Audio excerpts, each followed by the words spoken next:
Good morning and welcome back to the Morning Commute with Hopi Living in the City.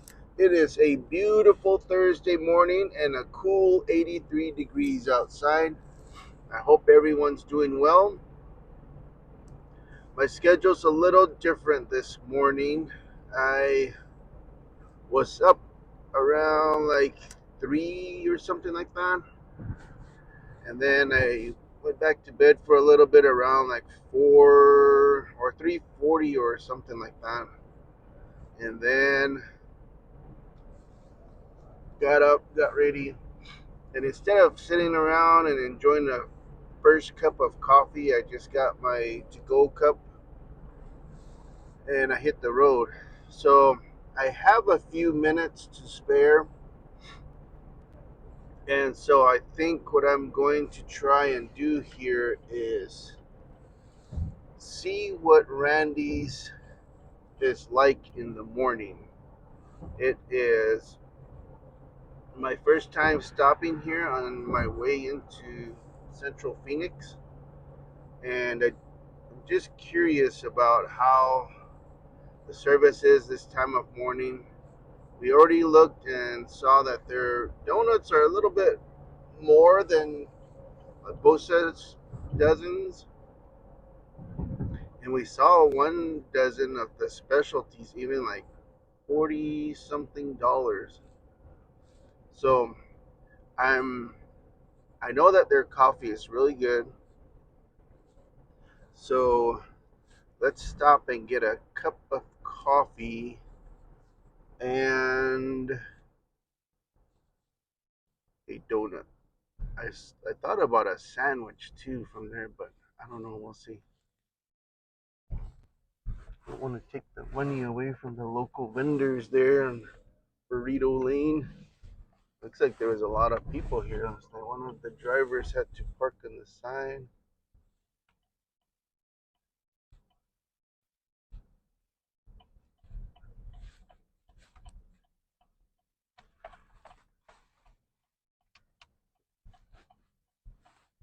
I know their gas isn't too good of a price, so I'm not getting gas here. Yesterday or a couple of days ago, I stopped by and they had a lot of their some of their I don't know, maybe it's their Jeff or some of their gas handles had the yellow thing on them, indicating they were not to be used. I don't know what's going on, but we're not here for gas. I think I prefer to get my gas either at Sam's Club or on the west side at the Chevron on 51st Ave.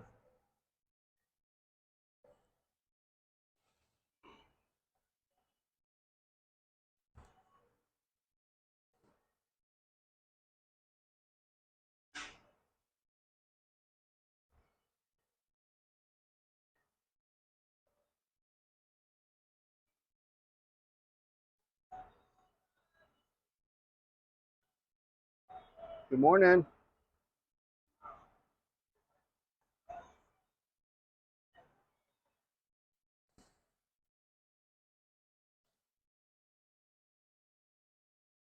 I wonder if they're not even open yet. A classic is 2080, deluxe dozen is 2380, fancy is 2980, and the premiums are 4180 a dozen.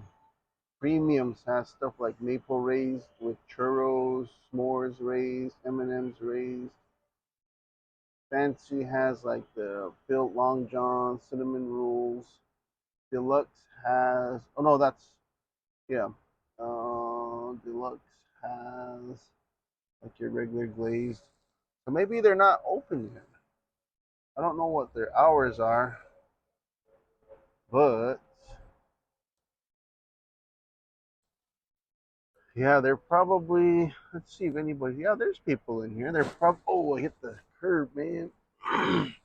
Maybe they're just not manning the thing yet. We'll see. Morning. You guys open yet? No, Not we yet. open at Okay. 6. 6. Okay, thanks. So 6 o'clock, folks. 6 o'clock. You guys that wake up late can stop by, but that just sealed the deal for me. Bose's is still number one. I don't want it, some other coffee, but I have mine, so I'm not missing out. I have $10 cash that I can use for the burrito lady, and I'm trying to make sure I wear my glasses all day. Well, most of the day, because yesterday my eyes are really strained. Let's do it.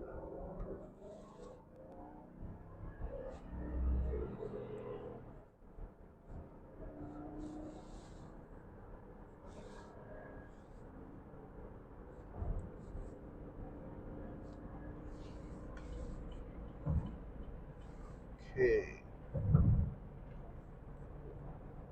So now we must decide what's for breakfast. I think my favorite breakfast from Burrito Lane is the ground beef potatoes, ground beef with potato burrito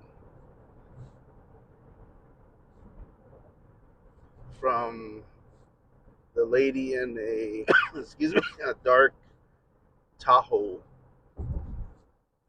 Usually gets there around, I want to say, I don't know, maybe 6:30, 7, something.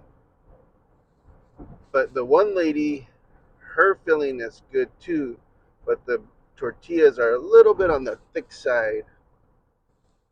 She's a Navajo lady, and I think she said she prefers just to come on Thursdays, or just Tuesdays and Thursdays, or something like that, because the other days aren't too busy or something. So we'll see. But man, with the ground beef, potato burritos, and a nice chili, oh jeez, oh man, I can have two of those. I know it's not good for me because I don't walk it off or anything, and it's just being carbs being stored as you know what. But I've been lazy to cook all week. Last week I cooked a couple of days. I made some pretty good dishes. I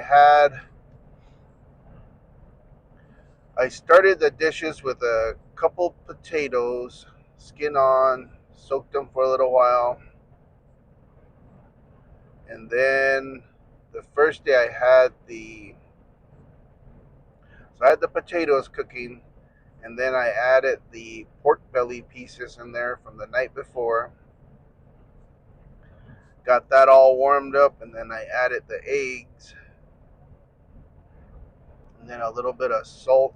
No, not salt, pepper, and some chili flakes. And then the next day, I cut up a couple potatoes again, and while that was cooking, I was frying up I think 3 strips of bacon. And when the bacon was done, I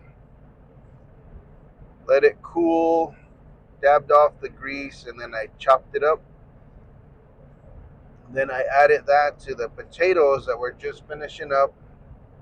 Added in some hatch chili that I had cooked the night before on the stove in the pan with some olive oil. Added that in, and then some eggs and cheese. Oh, the first day I added eggs and cheese as well, and I added quite a bit of the shredded cheese.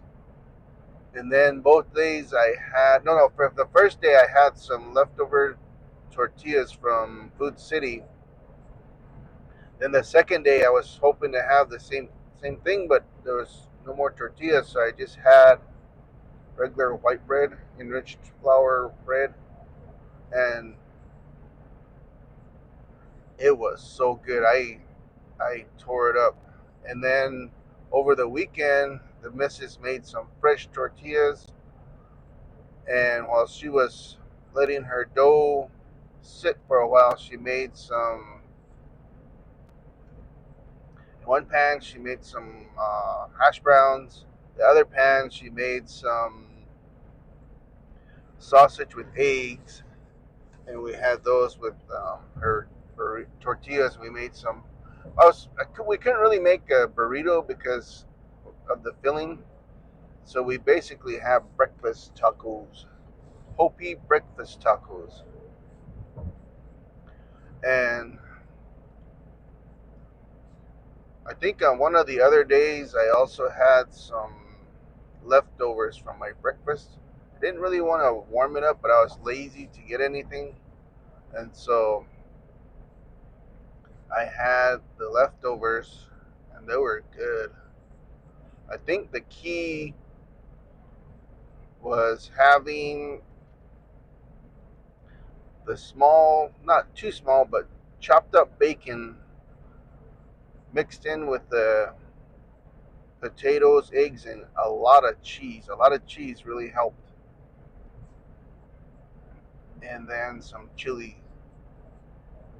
I need to stop by maybe Food City or something either today or this weekend and then get some. I'm running low on jalapenos and serrano peppers. Those are my go-to. Serranos, man, they rarely let you down. I like to have them just because of the antioxidants and the fact that sometimes if you get some really hot ones, you'll definitely get a good sweat, and that sweat will help flush out your any toxins.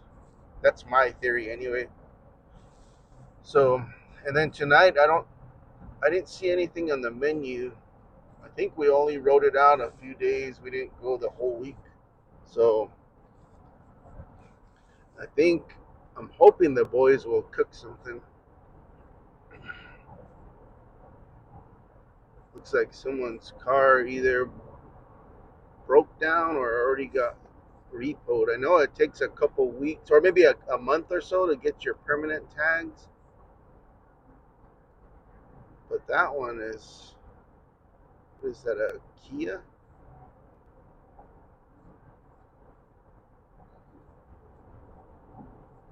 Who knows? It's kind of too early for it to be like a breakdown situation, just from that kind of truck, in my opinion.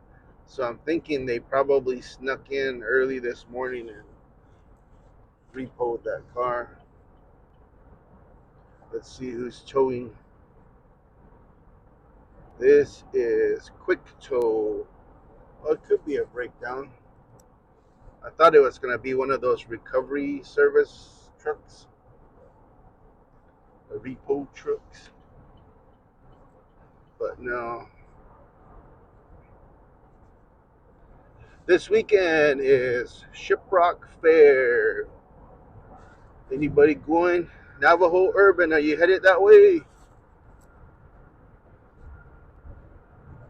How about you, Ryan? You can take a road trip? I don't think we've been to any fairs in 100 years, like the Navajo Nation ones. I remember a long time ago we had a really good, strong ranching community. Some of the good guys from that are all older guys, or maybe they've gone their spiritual way, but they used to collaborate and have a rodeo and activities down there at the rodeo grounds in Palaka. I remember that used to be fun. That was our, I guess, kind of Hopi fair. Other than that, I don't think there's ever really been a Hopi one. I just don't understand why, but maybe there's not a need for it or funding or something. But yeah, that used to be nice. I think next or this later on this month when they have the Navajo Western Fair in Tuba City, they'll also have a corresponding Duvi gathering there in Monkopi. I heard through the grapevine that the booths are pretty pricey. Not only for there, but the booths at the Tuba Fair. I understand that, like, say if you're hosting a fair, you got to make some revenue to pay for, I guess, your entertainment and what else? Your workers, your property rental.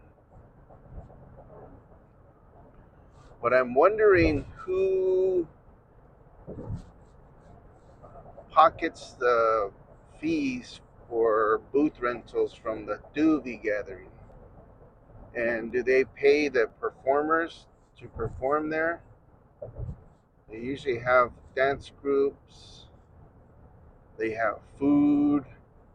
I haven't been there, but I've seen images and I've had family members that have went and told me about it. But I don't know. So that's what's going on fair wise that I know of. And then in addition, we have the state fair here in Phoenix. And like I mentioned previously, I think we're going to be there on the last weekend. I think. Just, I don't know. It just depends on what everybody's schedule is like. It's pretty pricey. I would say maybe start putting away $100 a week because there's going to be four of us, so we have to pay admission for four, parking for one vehicle, and then whatever we plan to do. So it's probably going to be more than 400 a month for to save and have fun. But I don't know. Let me know if you guys are going to any of the fairs on the Navajo Nation or down here. And you guys have a great day. I'm going to see if I can stop by maybe Jack in the Box. All right. You guys have a good day. Thanks for watching.